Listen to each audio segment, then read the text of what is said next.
naman siya eh. Okay, makikita mo naman siya. Ito pa, isa pa. 2 months after taking Pure Tear, biglang nagsabi, ang sakit ng balakang ko. Guys, balakang ha? Balakang. Dito banda. Dito ha? Dito. Hindi dito, kundi dito. Okay? So, masakit ang balakang. Nagkakaroon ng pasa-pasa at namamanas. Parang may tubig sa paa. Manas na manas.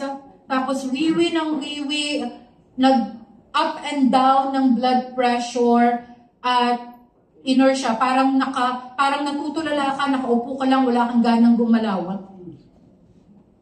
It's a possible kidney problem. Okay, it's a possible kidney problem. So, usually when you take Pure Tear, it will localize to the problem area. Naintindihan, guys? So, wag masyadong kabahan. Meron naman tayong graph. If you don't have a copy, ask from your upline. Most of them has it. I know Mai has it.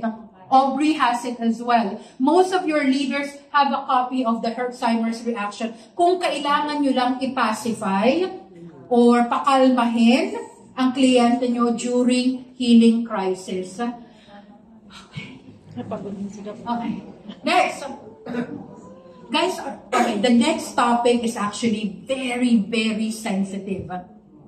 How many here are new? Okay, for the new ones, can I trust you to be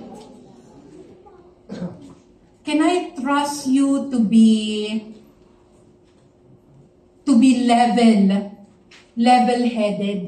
Ibig sabihin, unbiased. You will not judge, you will not be prejudiced, hindi ka magko-conclusion, hindi ka, alam mo yun? Kasi what I'm about to discuss is actually for leaders. Akala ko kasi leaders training to. Para may mga bago dito.